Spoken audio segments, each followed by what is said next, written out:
안녕하세요. 새해 복 많이 받으세요. 새해가 되고 설 명절이 다가오니 작년 이맘때 사건이 생각이 나네요. 그 사건으로 인해 제 인생이 달라졌다면 달라진 걸까요? 그 사건으로 가난한 사람이 항상 선한 게 아니라는 것을 깨닫게 되었습니다. 그저 그놈의 법도가 중요해 그런 줄 알았는데 돈이면 그 법도 따위 뭐가 그리 대수일까 싶어지더라고요. 그것도 자기네들 돈도 아니면서 말이죠. 공짜 안 좋아하는 사람이 어디 있겠습니까? 하지만 물불은 가리고 똥오줌은 구별해야 하는 건데 전 그렇지 못한 사람들과 인연이 만들어져 힘들었습니다. 그래도 더 늦기 전에 걷어낼 수 있게 된 게 다행이라면 다행이겠죠. 저는 충청도와 강원도 사이 지역에서 태어나고 자랐습니다. 아버지께서 농사를 지으시는데 비닐하우스와 과수원을 좀 많이 갖고 계신 편이죠. 소위 분홍이라 부르는 분들까진 아니지만 수입도 안정적으로 괜찮으신 편이고 그 덕분에 어릴 적부터 삼남매가 부족함 없이 자랐습니다. 물론 서울에서 말하는 부족함과는 또 다른 점이 있겠죠. 저희 동네에서 살 때는 몰랐는데 대학을 서울로 와보니 그렇더라고요. 그렇다고 해서 뭐 브랜드도 모르고 명품 하나 없고 그런 건 아니고요. 기본적으로 서울 중산층 정도의 수준은 살았으나 그 이상은 안 된다는 표현이었습니다. 저희 동네가 간간히 TV에 나올 때 관광지이거나 산이 좋아 사극 배경으로 나오다 보니 대학 친구들도 시골에서 살았는데 진짜 티 하나도 안 나 하더군요. 저희 아빠 농사 지으셔도 저희 집 지역 도심지에 있었고 아파트 생활했는데 말이죠. 아무튼 서울 사람들 자기네 사는 동네 아니면 엄청 후진 줄 아는 경우가 많더라고요. 처음엔 기분 좀 나빴는데 나중엔 그래 여기가 뭐 다 편하고 뭐가 많긴 하지 하면서 그러려니 해졌습니다. 기숙사 생활을 하다가 자취하고 나니 서울 사람들이 왜 그렇게 부심을 부리는지 알겠더라고요. 그렇게 서울 생활에 점점 익숙해질 무렵 학교 벤치에 앉아 친구를 기다리고 있는데 한 남자가 말을 걸더라고요. 저는 마시지도 않는 편의점 커피를 내밀며 우리 같은 수업 듣죠? 하더라고요. 주변에 원래 관심이 없던지라 그랬나요? 죄송해요. 제가 주변을 잘 살피는 편이 아니라서요. 무슨 수업인데요? 했더니 방금 현대미술사 수업 듣고 나오신 거 아니에요? 하더군요. 교양 선택 수업을 같이 듣는 학생이었던 거죠. 그래서 아, 네, 맞아요. 저 그 수업 시간에 혼자 들어서 되게 조용히 있는데 어떻게 알아보셨어요? 했더니 너무 조용해서 알아봤죠. 예쁜 여자가 혼자 조용히 있으면 남자들은 다 알죠. 하더군요. 예쁘다는 말을 그렇게 쉽게 하다니 놀라기도 하고 부끄럽기도 해 그저 웃었습니다. 그랬더니 다음 수업 시간에 만나면 인사라도 해요. 하더니 가버리더군요. 그 사이 제 곁으로 온 친구는 누구야? 하기에 아, 몰라 교양 필수 같이 듣는 사람이래 하며 웃었더니 야 근데 너무 촌스럽게 생겼다. 중국 영화에 나오는 사람 같아 라고 해 크게 웃었습니다. 진짜 중국 영화에 나오는 빨간 폴로 티셔츠를 입은 키 크고 못생긴 악당같이 생겼거든요. 그렇게 얼굴 알게 된 그 남자는 다음 수업 때부터 자연스럽게 아는 체를 하더라고요. 어차피 그 수업에 아는 사람도 없던 터라 인사는 주고받자 싶었습니다. 그렇게 눈에 익은 그 사람은 보니까 남자들 사이에서 인기가 좋더라고요. 항상 주변에 사람이 많았습니다. 그래서 아, 인맥 좋은 사람이구나. 그 정도로만 생각하고 깊게 생각하지 않았습니다. 하지만 전 남자친구와도 헤어진 지 얼마 되지 않아 제가 많이 차분해져 있을 때여서 주변에 더 관심이 없을 때이긴 했거든요. 그렇게 여름방학이 다가오고 교양 필수 수업이 마지막인 날이 되었습니다. 재미있던 수업이라 종강이 아쉽기도 했고 곧 방학이니 집에도 다녀올 생각을 하며 짐을 챙기고 있는데 그 사람이 다가와 수진아, 내일 저녁에 시간 좀 내줄 수 있을까? 하더군요. 무슨 일인가 싶어. 무슨 일이신데요? 제가 내일 약속이 있어서요. 그랬더니 그럼 연락처 좀 알려줄래? 내가 좀 하고 싶은 말이 있는데 하더군요. 그 사람 뒤쪽으로는 우르르 남자들이 서 있는데 난감하더라고요. 우물쭈물하는 제 모습을 보더니 그럼 이게 내 연락처인데 너 편할 때 연락 좀 줘. 하더니 번호를 주고는 가버렸습니다.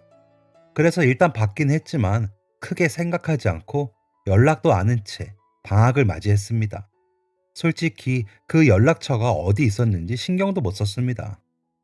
그때가 3학년 여름방학이라 마지막으로 그나마 마음 편히 보낼 방학이었기 때문에 다른 데 신경 안 쓰고 오로지 여행, 저만의 시간에만 신경을 쓰고 시간을 보냈습니다.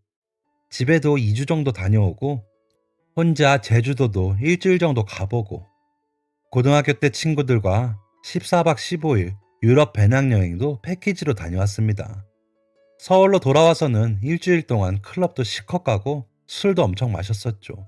그때가 아니면 3학년 2학기부터는 취업 준비 시작해 4학년 졸업 때까지는 그렇게 충분히 놀 시간이 없을 것 같았거든요. 그 뒤로는 방학도 방학이 아닐 거라 생각했습니다. 그러느라 그 사람에게 연락처를 받은 것도 잊어버렸습니다. 그렇게 개강은 다가왔습니다.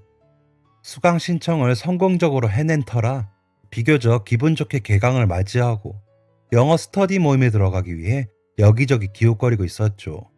그런데 한 학번 선배인 과 선배가 와서 너 김도훈이라고 알아? 하며 묻더군요. 그래서 선배가 그 사람 어떻게 아세요? 하며 물었죠. 김도훈, 교양 필수의 그 사람이었거든요.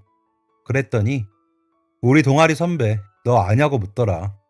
작년에 복학해서 동아리에서 가끔 봤는데 개강하자마자 오더니 널 물어보던데?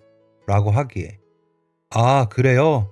연락 달라고 하셨었는데 제가 방학 때 바쁘게 지내서 연락 못 드렸거든요. 그랬더니 아 그래? 야 잘했어. 그 선배 남자애들한테는 인기 많은데 여자들한테는 원래 인기 없어. 아무튼 그래서 우리과 후배라고 했더니 전해달래. 자기 계속 기다린다고. 난 또 무슨 소린가 했네. 예쁜 거 날아갔고 하면서 가시더라고요. 괜히 선배가 곤란할까 싶어 문자라도 드리자고 생각했습니다. 그런데 번호를 아무리 찾아도 안 보이기에 그때 수업 들었던 책을 뒤졌더니 그때 그 사람이 주었던 메모지 그대로 책 뒷표지 사이에 끼어 있더군요. 그래서 그 번호로 안녕하세요 이수진입니다. 선영 선배한테 이야기 전해 들었습니다. 제가 방학 때 좀 바빠서 연락 못 드렸습니다. 무슨 일이실까요? 라고 최대한 짧고 간결하게 보내려고 애를 쓰며 보냈죠. 깊게 얽히긴 싫었거든요. 그랬더니 바로 답장이 오더군요. 통화를 좀 할 수 있을까요? 이렇게요.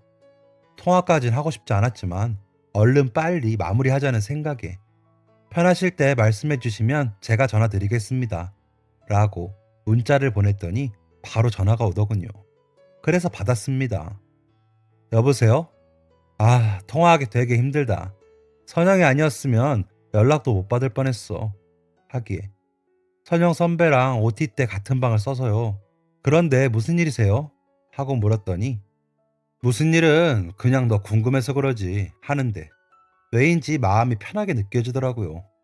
궁금하다는 말이 좀 설레게 다가왔습니다. 그날 우리는 꽤 오랜 시간 통화를 했던 것 같습니다. 다음 학기 수업은 뭘 듣기로 했는지도 이야기했고 어떤 분야에 취업하고 싶은지에 대해서도 대화를 하고 졸업까지 똑같이 새 학기 남은 이야기도 했죠. 그렇게 우리는 가끔 통화했고 가끔 만나 학교 식당에서 밥을 먹었습니다. 어떤 때는 운동장을 바라보며 편의점 커피를 마시기도 했고요. 그 사람은 이야기를 참 재미있게 잘했습니다. 만나기 전까진 그냥 그렇다가도 만나서 이야기를 나누면 시간이 금방 가더라고요. 그래서 시험 기간처럼 지칠 때 만나 10분 정도만 이야기를 나누어도 기분이 좋아지게 하는 사람이었습니다. 그렇게 겨울 방학이 될 무렵엔 같은 스터디를 듣고 다음 학기 교양 수업을 함께 듣기 위해 수강 신청을 하고 있더군요. 자취하는 제 집에 오는 유일한 남자가 되었고 그렇게 연인 사이가 되어 있었습니다. 오빠는 취업 준비와 스터디에 대해 모르는 게 없었습니다. 오빠가 조언해준 대로 하면 토익 시험 점수도 더 잘 나오더라고요. 그래서인지 주변에 친구들이 엄청 많았습니다. 정보를 얻기 위해서였겠죠. 그나마 정말 다행인 건 여자는 없었다는 거죠. 그래도 오빠는 뭐 다른 남자들처럼 술, 게임 이런 걸로 속썩이거나 서운하게 하진 않았습니다. 스타일은 저랑 만나기 시작하면서 제가 많이 교정해줬더니 많이 좋아지긴 했죠. 그렇다고 갑자기 왕자님이 된 건 아니었지만 전보다 봐줄만 했습니다. 그런 오빠였지만 한 가지, 제가 지방 출신이라는 걸 은근히 깔보는 것처럼 말하는 점은 싫었습니다. 그렇다고 해서 제가 오빠보다 대학이 부족하지도 않았고 패션 센스가 없었던 것도 아니었고 돈이 없어 얻어먹거나 그런 것도 아니었는데 꼭 너가 시골에서 와서 그런 거지, 이런 건 서울에서는 별것도 아니야 라던가 너희 시골에서는 그렇게 해? 라는 식으로 자신이 서울 출신임을 굉장히 뽐내듯 말했거든요. 솔직히 제가 서울 와서 사귄 남자들 중 패션이며 외모는 제일 촌스러웠는데 말이죠. 그저 할아버지 때부터 서울에 정착하셔서 자신은 본토백의 서울 남자라며 얼마나 잘난 척을 하든지 그 점이 제일 싫었습니다. 그리고 겨우 3살 많으면서 굉장히 인생을 오래 더 산 사람처럼 말하는 것도 좀 싫었고요. 그런데도 그 당시 저에겐 굉장히 도움을 많이 주는 사람이었고 재미있게 해주는 사람이었기에 단점들은 좀 작게 보이기도 했습니다. 그랬으면 안 되는 건데 말이죠. 아무튼 저는 4학년 2학기 중간고사를 마치고 취업에 성공했습니다. 화장품 회사였는데 제가 제일 들어가고 싶었던 회사는 아니었지만 업계 1, 2위를 다투는 기업이라 다들 취업 잘했다고 부러워하더군요. 오빠는 IT 기업에 취업을 준비했지만 번번이 낙방을 해 좌절했습니다. 그런 오빠를 저는 응원하며 뒷바라지 아닌 뒷바라지를 하게 되었습니다. 제가 취업을 하며 오빠 덕을 많이 본 터라 저 역시 오빠에게 힘이 되고 싶었거든요. 오빠는 하반기 취업에 다행히 성공했습니다. 제일 가고 싶다는 회사에 취업에 성공하자 저에게 그동안 마음고생 심했지. 내가 해낸다고 했잖아. 기다려줘서 고마워. 라며 이야기해줘서 기분이 좋았습니다. 사실 별로 한 것도 없었습니다. 이미 저보다 더 많은 걸 알고 있는 사람이기도 해서 그냥 데이트 비용 좀 내고 영양제 2번 정도 사주고 그 정도였습니다. 저도 회사 생활하느라 정신없었기에 귀찮게 안 하기도 했고요. 학교를 졸업하고 각자 취업에 성공하고 나니 우리는 서로 되게 바빠졌습니다.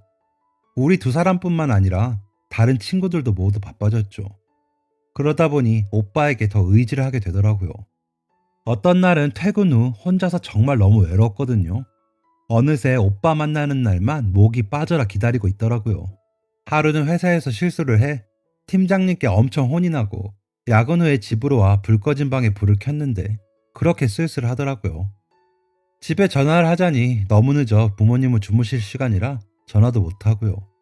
그런데 오빠가 집 앞에 왔다며 잠깐 나와서 간식 가져가라고 전화를 했습니다. 너무 반가운 마음에 나가서 오빠를 봤는데 울컥 눈물이 나더라고요. 그래서 바보같이 서서 울었더니 우리 수진이 무슨 일 있었어? 라며 놀라서 안아주는데 너무 외로워서 라며 더 펑펑 울고 말았습니다. 일단 집으로 올라가 절 달래주는 그 사람에게 고마워. 오늘 너무 힘들었는데 집에 오니까 아무도 없어서 외롭더라. 진짜 오빠 안 왔으면 나 너무 우울할 뻔했어. 했죠.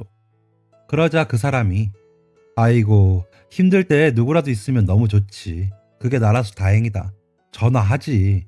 라고 하는데 오빠도 바쁘잖아. 그래서 연락도 못하고 하면서 눈물이 다시 났습니다.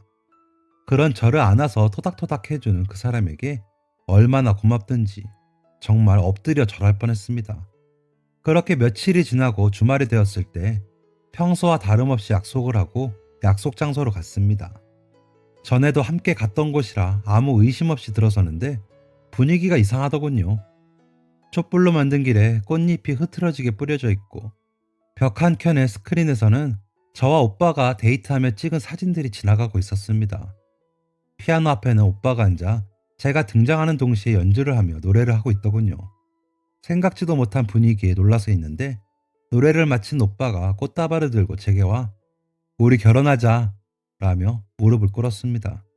얼마 전 외롭다는 제 말에 결혼을 결심한 오빠가 고맙기도 했고 이제는 저도 서울에 가족이 생긴다고 하니 너무 감격스럽더라고요. 눈물이 절로 났습니다. 눈물을 흘리며 좋다고 대답하니 목걸이를 목에 걸어주며 오빠의 프로포즈는 끝이 났습니다. 그리고 저희 부모님께 인사를 드리러 내려갔죠. 내려가는 내내 차창밖 모습을 보며 우와 나 이런 게 진짜 오랜만이다. 우리는 성묘도 경기도까지밖에 안 가서 라며 호들갑을 떠는 오빠의 모습에 약간 빠직하였지만 좋은 날이니 좋게 좋게 가자 싶었습니다. 저희 집 앞에 도착해서는 난 또 소 있고 막 그런 시골집 생각했는데 여기도 이런 아파트가 있어? 진짜 좋다. 하며 눈이 휘둥그레지기에 여기도 다 사람 살아 하며 집으로 올라갔습니다. 음식 솜씨 좋으신 우리 엄마는 사윗감 온다는 소리에 또 한상 거하게 차려놓아 입이 떡하니 벌어졌습니다. 오빠도 선물로 준비해간 양주를 내놓으며 너무 많이 차리셔서 어머니 힘드셔서 어떡해요? 오늘 이거 다 먹고 가겠습니다. 라며 웃으며 신나게 밥을 먹더라고요. 원체 먹성이 좋은 사람이라 좋아하겠다 싶었습니다. 그 많은 음식을 다 먹지는 못했지만 거의 다 먹고 저희 부모님과 차를 마시며 이야기를 나눌 때까지도 하하호호 분위기는 좋았습니다. 워낙 부침성이 좋은 사람이라 엄마랑 아빠도 마음에 들어 하셨고요. 친오빠는 일이 바빠서 못 오고 여동생만 미리 와 있었는데 부엌에서 다과 준비를 하며 말하는 건 너무 재밌는데 얼굴이 너무 못생겼다 하기에 너 신랑감은 얼마나 잘생기나 보자 하고는 웃고 넘어갔습니다. 그렇게 자리를 파하고 서울로 돌아가는 차 안에서 나 시골이라 그래서 화장실도 엄청 걱정했는데 집 너무 좋더라. 그렇게 넓은 아파트는 그 지역에서 거기 하나지? 어머님 아버님도 농사 지으신다더니 너무 세련되셨네? 라며 또 시골 발언을 하기에 오빠 오늘 보고서도 시골이야? 도심지잖아. 그냥 지방인 거야. 그리고 우리 동네에 우리 집보다 더 넓은 집도 많고 농사 안 지으면서도 전원주택 사는 사람도 많아. 우리 엄마 아빠 농사 지으셔도 사람 써가면서 하시니까 꾸미기도 좋아하시고 라며 약간 뾰족해져 이야기했습니다. 마음 같아선 오빠 생긴 건 더 시골 사람 같거든? 이라고 하고 싶었지만 외모 비하를 할 수 없으니 참았죠. 그러자 아니 내 말은 좋다고 집도 부모님도 동네도 다 좋다는 얘기지.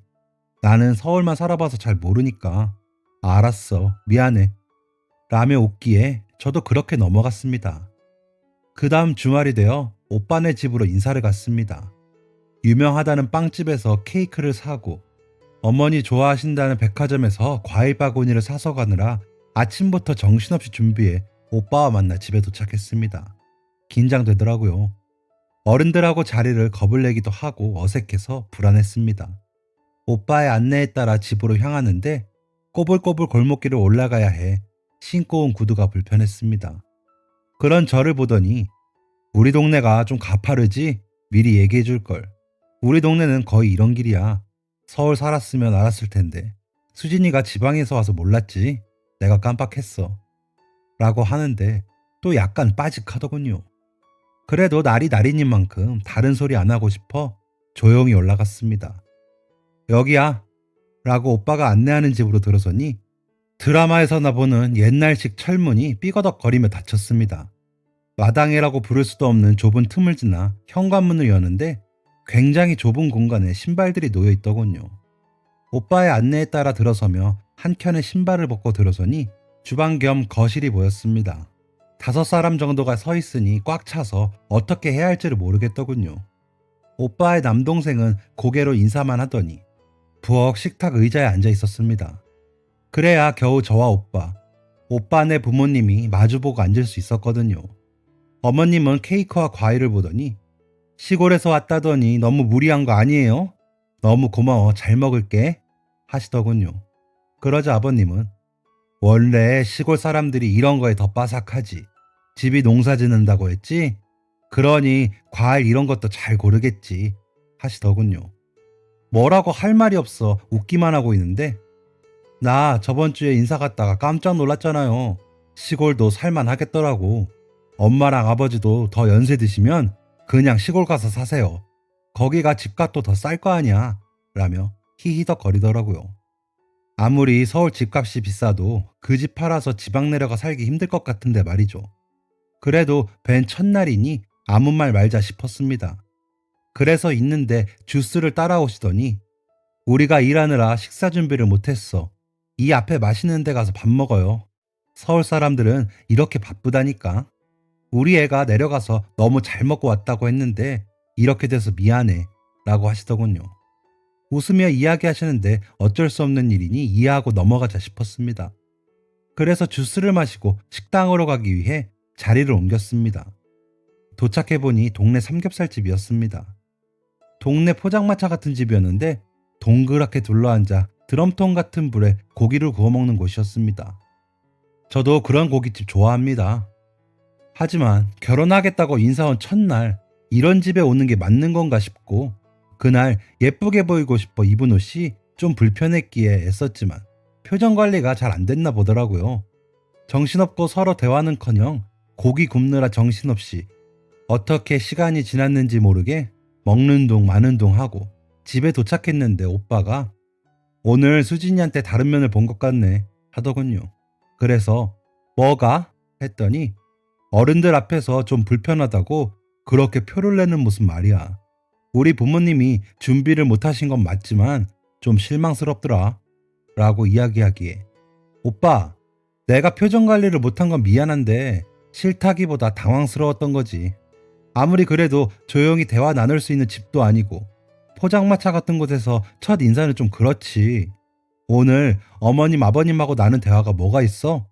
우리 엄마께서는 그렇게 많이 준비하셨었는데 내가 이런 대접 받은 걸 알면 얼마나 속상하시겠어 라고 말했습니다.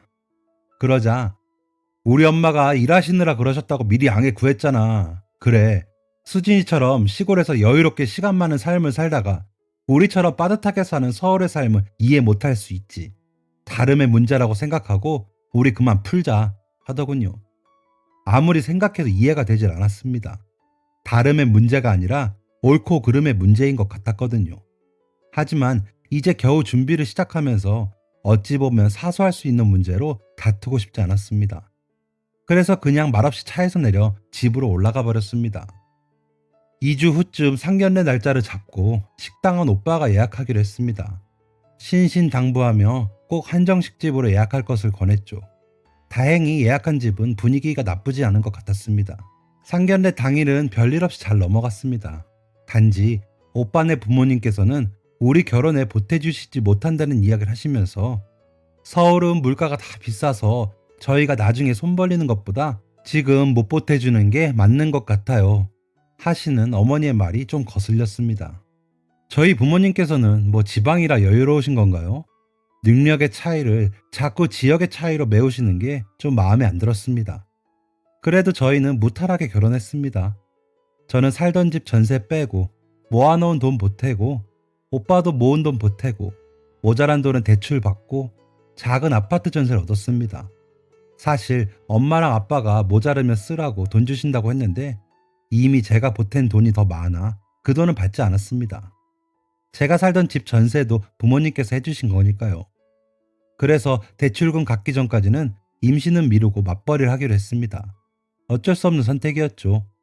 저는 내심 신혼을 즐기다가 아이를 갖고 싶었기에 다행이라고도 생각했습니다. 그렇게 열심히 알콩달콩 살면 되는 건 줄 알았습니다. 그런데 시부모님은 서울 사람들은 이렇게 하는 거야 하면서 법도를 굉장히 강요하시더군요.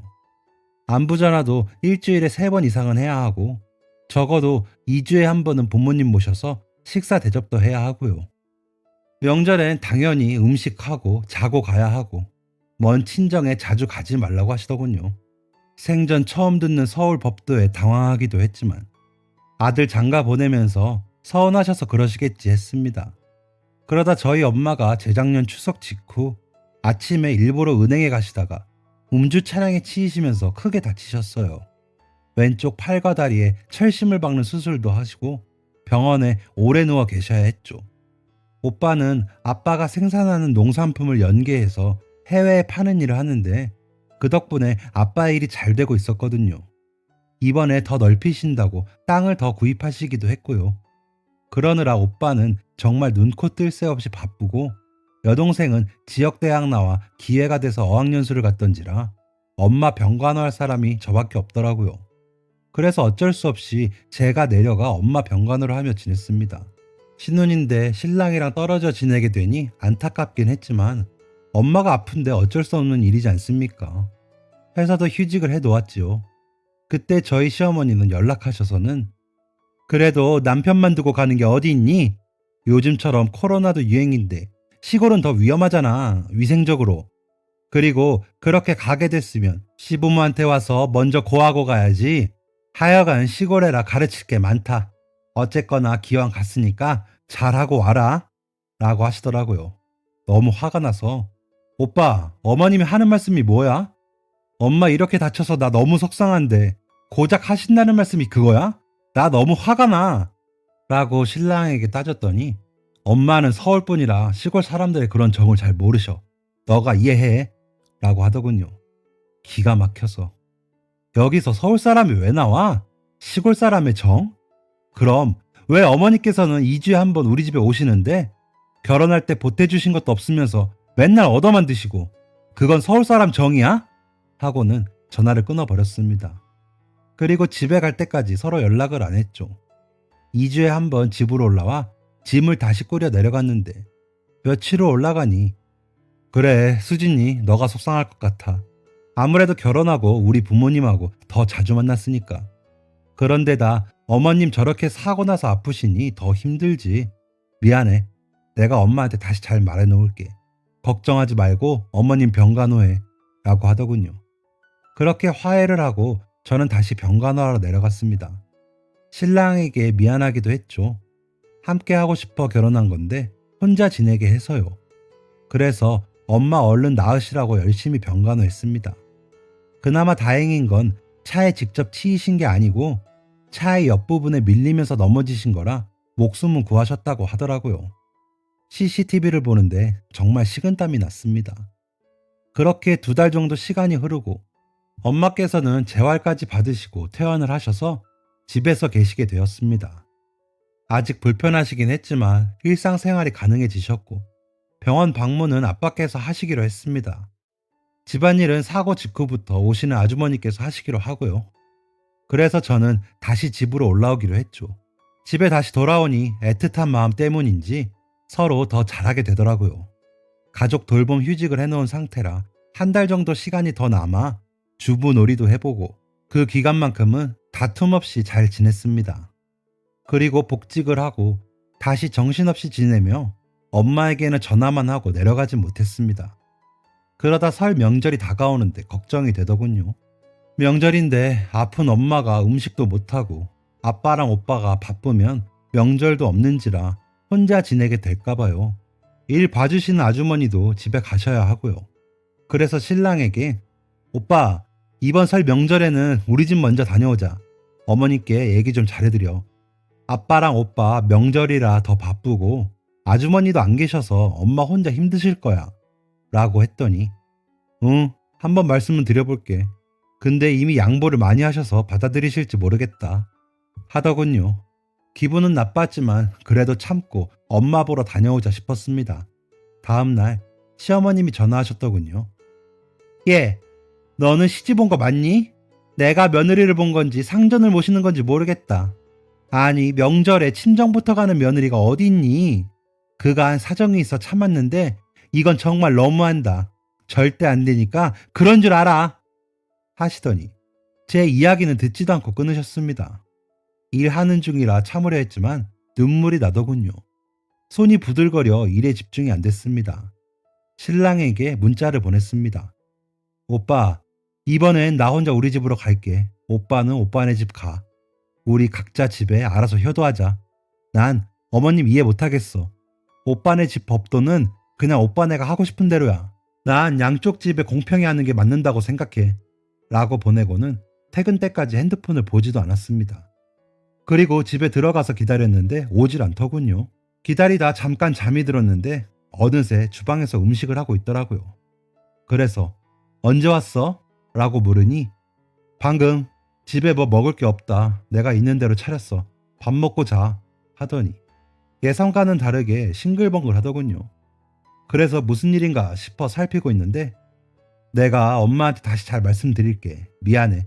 우리 신혼인데 너무 떨어져 지냈는데 이제 어디든 함께 가야지. 나도 이번엔 처갓집으로 갈 거야. 어머님 재미있게 해드리고 오자. 라며 제 손을 꼭 잡더군요. 저는 눈물이 나는 걸 참으며 고마워. 내가 다녀와서 어머님 아버님 모시고 상 거하게 차릴게. 라고 웃었습니다. 제가 바보였죠. 그렇게 설 명절에 맞춰 친정으로 향했습니다. 선물도 챙기고 엄마한테 필요한 보조기구들도 더 사고요. 기분 좋게 가고 있는데 그런데 아버님이 주시는 땅 얼마나 돼? 라고 묻더군요. 그래서 땅? 무슨 땅? 했더니 아이 왜 그래? 어머니 병간했다고 땅 주시기로 했다며 도장 잘 챙겨왔어? 라고 하는 겁니다. 순간 머릿속에서 퍼즐이 맞춰지듯 맞춰지더군요. 그날 저희 아빠께서 문자를 보내셨거든요. 딸, 이번 설에 올 때 도장 가져와. 땅 명의 이전할 때 쓰게. 우리 딸 수고했으니까 아빠가 크게 쏜다. 이렇게요. 제가 잠결에 확인한 줄 알았는데 신랑이 봤던 거죠. 그래서 기분 좋게 상을 차리고 시어머니를 설득했겠죠. 너무 황당하고 기분이 나쁘더라고요. 그래서 아니 안 챙겼어. 나 그거 받을 생각 없어. 자식이 부모 병간호한 건데 무슨 대가를 받아? 난 괜찮다고 할 건데? 라고 했더니 얼굴이 사색이 되더군요. 한참을 말없이 가더니 그래도 아버님이 우리 생각해서 주시는 건데 받는 게 좋지 않을까? 난 일부러 챙겨주시는 것 같은데 우리 사는 집도 작고 우리 부모님도 계시니까 라는 겁니다. 우리 집은 그렇다 치고 우리 아빠가 시부모님까지 왜 생각해? 오빠 설마 그 땅 팔아서 어머님 아버님 이사라도 시켜드리려고 그랬어? 라고 하자 아니 우리 부모님께 죄송하시니까 우리 집 넓혀가고 모시라는 뜻 아닐까? 라며 말도 안 되는 소리를 하는 겁니다. 오빠 없이 살다 보니 염치가 없는 건 알겠는데 그건 좀 억지 아니야? 내가 우리 엄마 병간호를 했는데 왜 어머님 아버님한테 죄송해야 하고 그 대가로 땅을 왜 줘? 그리고 내가 말도 안 했는데 내 핸드폰 보고 혼자 생각하고 그게 무슨 짓이야? 하며 목소리가 높아지자 휴게소에 차를 세우더라고요. 그래서 차에서 내려 친오빠에게 전화를 하며 어디 휴게소니까 나 데리러 오라고 이야기하고 있는데 제 휴대폰을 뺐더군요. 그래서 전화 이리 줘. 오빠랑 더 이야기하고 싶지 않아. 라고 하자 그렇게 감정적으로 굴지 마. 애가 시골 서자라 그런가? 이럴 때마다 지친다. 라고 하기에 그래? 너는 서울서 거지같이 살아서 남의 돈으로 너희 식구 먹여 살릴 궁리하니? 진짜 말만 서울 사람이지 그런 달동네 살면서 어디서 서울 부심이야? 라고 하자 갑자기 별이 번쩍 보이더군요. 그러더니 여기저기가 마구 아파왔습니다. 신랑이 제 뺨을 때리고 절 주먹으로 여기저기 때리고 있더군요.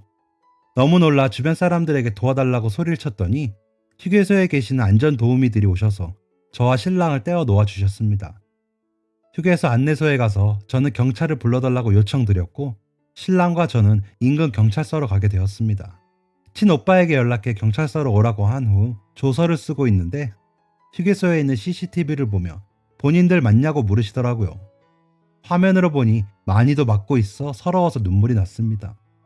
그렇게 조사를 받고 있는데 친오빠가 도착했고 신랑은 놀라더니 그때부터 빌더군요. 순간적으로 욱해서 내가 보이는 게 없었나 봐. 한 번만 봐주라. 형님 죄송합니다. 라고요. 하지만 저는 여기서 끝날 생각이 없었습니다. 오빠에게 있었던 일을 다 이야기하며 이혼하겠다고 했죠. 오빠는 다 듣더니 이혼해. 거지근성은 어디 못 줘. 그러니까 그렇게 사는 거야. 어디서 꽁으로 뭐 떨어질까 싶어서. 어디서 이딴 놈이랑 결혼을 했냐? 라고 하니 눈빛이 변하면서 이래서 시골 것들이랑 엮이질 말아야 하는 건데 서울에서 살아봤어야 그 팍팍함을 알지. 지들은 시골에서 땅 파고 먹고 사니 그런 걸 알겠어? 하더군요. 그러자 경찰이 이 사람이 지금 무슨 소리라는 거야? 거기서 시골이 왜 나옵니까? 라며 면박을 주시더라고요. 그렇게 각자 집으로 돌아가서 이혼 소송을 시작했습니다. 신랑 쪽에서 이혼 못한다고 버텼거든요. 욕심이 났겠죠. 소송은 폭력 이력으로 이혼이 성립됐습니다. 그리고 재산 분할은 제 쪽이 6, 그쪽이 4로 나누게 됐고요. 원래 집 살 때 보탠 만큼 공동 명의하여 설정해 놓은 정도로 분할된 것이었습니다. 저는 위자료로 3천만 원 받았습니다. 폭력 피해자라 위자료가 세더군요. 감옥에 가기는 싫었겠죠. 지금 저는 서울에 취업한 동생과 회사 다니며 살고 있습니다. 그저 외로운 마음에 거슬리는 거 다 눈 감고 했던 결혼이 이렇게 아프게 마무리될 줄 몰랐지만 아무튼 그렇게 끝났습니다. 오래 사귀던 사람이라 그 충격이 더 컸죠. 절 때리기까지 했으니까요. 이렇게 회사 다니다가 동생 시집 가면 저는 그냥 집으로 내려가려고요. 가서 엄마랑 아빠랑 새로 지으시는 전원주택 가서 살아보려고요. 여러분들도 괜히 사소한 거 참아주며 살지 마세요. 인생은 한 번뿐이잖아요. 저처럼 크게 당하고 나서야 깨닫지 않으시길 제발 바랍니다. 지금까지 사연 들어주셔서 감사합니다. 사연이 재밌으셨다면 구독과 좋아요를 눌러주세요. 감사합니다. 안녕히 계세요.